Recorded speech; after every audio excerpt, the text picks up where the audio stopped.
সচিবালয়ে জেলা প্রশাসক নিয়োগ নিয়ে হট্টগোলের বিষয়টিকে অনাকাঙ্ক্ষিত উল্লেখ করে এই ঘটনা তদন্তে এক সদস্যের কমিটি করা হয়েছে বলে জানিয়েছেন জনপ্রশাসন মন্ত্রণালয়ের সচিব মুখলেসুর রহমান।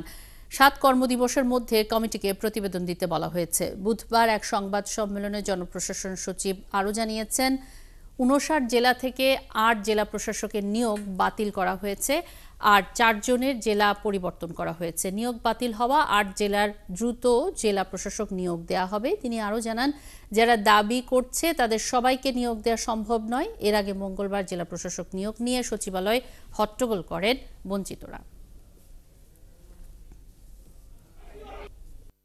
গতকাল দুপুরে জনপ্রশাসন মন্ত্রণালয়ে একটা অনাকাঙ্ক্ষিত ঘটনা ঘটেছে।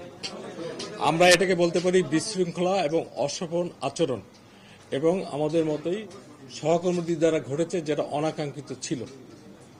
সরকার এটা কেন ঘটল এইটার কারণ জানার জন্য 1 পার্সন কমিটি, আমরা বলি 1 সদস্য বিশিষ্ট একটা কমিটি করেছে। অলরেডি 8 জন ডিসিকে তার নিয়োগ বাতিল করা হয়েছে।